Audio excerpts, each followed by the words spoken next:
Good morning, good morning. Magluto tayo ng ating makakain. Dahil lapit na naman tayong pumasok. Luto tayo ng pancit canton mga boss.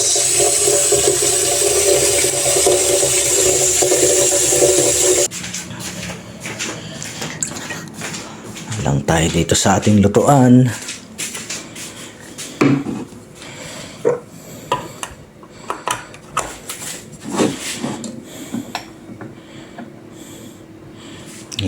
Tayo na po natin ito. Itong kakainin natin ngayon mga bossing. May konti pa namang kanin. Pero magsasaing na rin ako.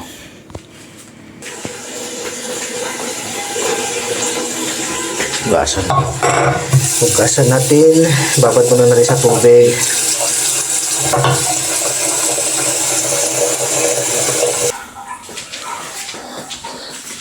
May dala na namang itlog si Mrs. mga boss ito. May itlog alat. Tsaka itong isang normal lang. Ito. Yung mga itlog nila ditong maalat mga boss. Yung hindi siya katulad sa atin na sobrang alat. Dito sa kanila, normal lang. Kukunti lang yung alat niya. Maalat pero hindi siya yung sobrang alat kagaya sa atin.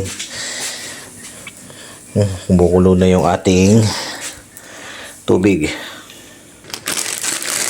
Salang na tayo. Ang ating lulutuing pancit canton. Ayan, 2 peraso yung mga boss.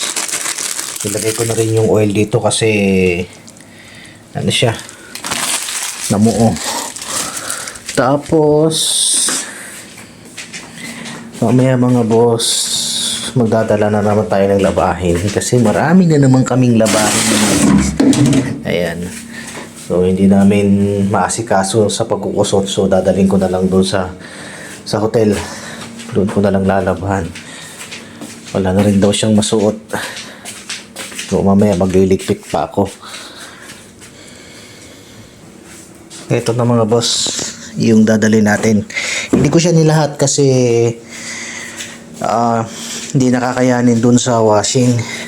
Hindi naman pwedeng sagadin yun dahil may limit na timbang lang kung pwede siyang ilagay. Dito medyo makulimlim pero ang sabi maya maya daw iinit yan. Malamig pa rin po ang panahon pero hindi na siya winter hindi na siya masyadong kumukurot sa ating balat. Hindi na talaga tumubo yung ating dito mga boss, ating tinanim na buto ng natin tawag nito, yung ating anong tawag nito, yung ating buto ng malunggay. Hindi na talaga siya tumubo. Hindi ko alam kung bakit. 2 buto na yung tinanim ko. Hindi ko alam kung dahil ba sa klima o nabulok lang yung buto niya. Walang katao-tao dito sa accommodation mga boss. Busy lahat ng tao. Nagpapahinga din yung iba. Dito kumukulo na yung ating Kain tayo mga bossing. Ito yung ating pagkain ngayon. Konting kanin. Tapos itong canton na niluto natin mga boss. Maya kakain din tayo nitong mga prutas. Ayan. Yung iba kasi medyo nahihinog na. Kailangan nang kainin. Ito hindi ako kumakain ito kasi naaasiman ako. Ito lang. Tsaka yung kiwi. Ito naman ginagamit ko, hinahalo ko sa tubig. So tara, kain muna tayo mga boss.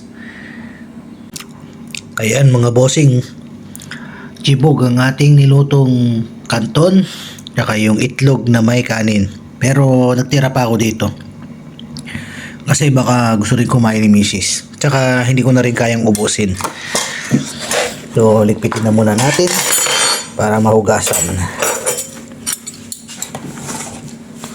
Pit-pit. Ayan. bababad ko lang muna sa tubig ng konti para lumambot yung mga nakakapit. Boss, babalikan natin yung China store na pinuntahan natin noong nakaraang araw kasi binigyan na tayo ng go signal na ni Mrs. Kung komportable naman daw yung paa natin, bilhin na lang daw natin kasi goma nga. Tsaka masyado na rin nalalamog yung sapatos ko, medyo nakakapanghinayang gamitin sa araw-araw. Tapos yung belt na binili ko, papabutasan ko, dadagdagan ko ng butas kasi medyo maluwang sa akin. So tara, samahan nyo akong makapili ng sapatos doon. Sana makapili tayo ng medyo magaan-gaan sa paa. Ayan siya mga boss, dito lang tayo natawid. Dalawa yan actually, dito yung isa tsaka dito, pero dito tayo nakapili ng isa ng tingin ko magandang gamitin, kaya dito tayo pupunta. Ito yung nakausap ko noong nakaraan. Tignan natin kung available pa. Ito na yung napili natin mga boss. Malambot naman siya, pero siyempre mamaya ako malalaman pag nasuot ko na. Hope so naman din siya madulas kasi goma naman yung pinakailalim niya. Yung loob naman malambot siya pero hindi naman gaanong kalambutan. So I think pwede naman na sa paa ko. Kinukat ko na rin naman siya, pero gagamitin ko to ng walang medyas kasi pag gumagamit ako ng medyas medyo dumudulas yung paa ko, kaya siguro ano yung balat ko sa paa. So ito na lang, sana maging okay naman. Okay na tayo mga boss, nakapili na tayo. So ito na yung kinuha ko. Medyo umiinit na pero mahangin. Ayan, may mga turista na naglalakad. Alam nyo ba mga boss, doon sa dati kong isla na pinapasukan,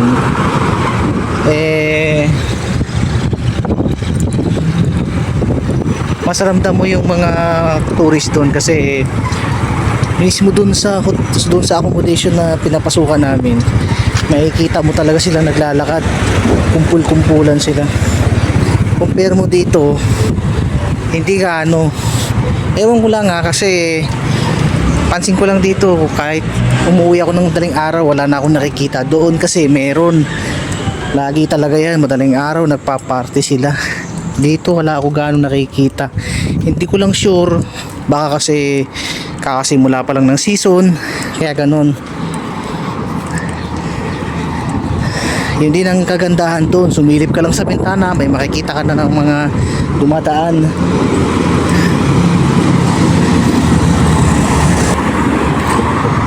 Madalas pa pagka papasok na kami sa umaga, pauwi pa lang sila, mga lasing na. Mga kabataan mahilig sa mga party-party. Siyempre yun nga naman ang pinunta nila. Kumakain yun ng agahan sa restaurant. Pagbukas ng alas 7 kakain sila, mga lasing bago matulog. Dito kasi di mo masyadong ramdam, tahimik pa. Ewan ko lang, baka sa mga susunod na buwan o sa mga parating pang buwan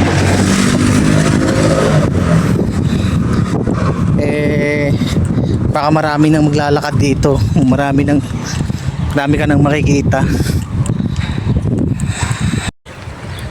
Papasok na naman tayo mga boss. Ito, dala-dala ko na yung labahin natin kasi kailangan natin maglaba. Hangin. Pasensya na kayo mga boss kung medyo maingay yung ating audio kasi mahangin dito kasama panlamig. Uwian na naman mga boss. Time check, mag-11:15 na. So 11:30 pa yung service. Sana lang hindi kagaya ng kahagabi. Kasi kagabi, grabe, napakaliit nung service, napakadami namin.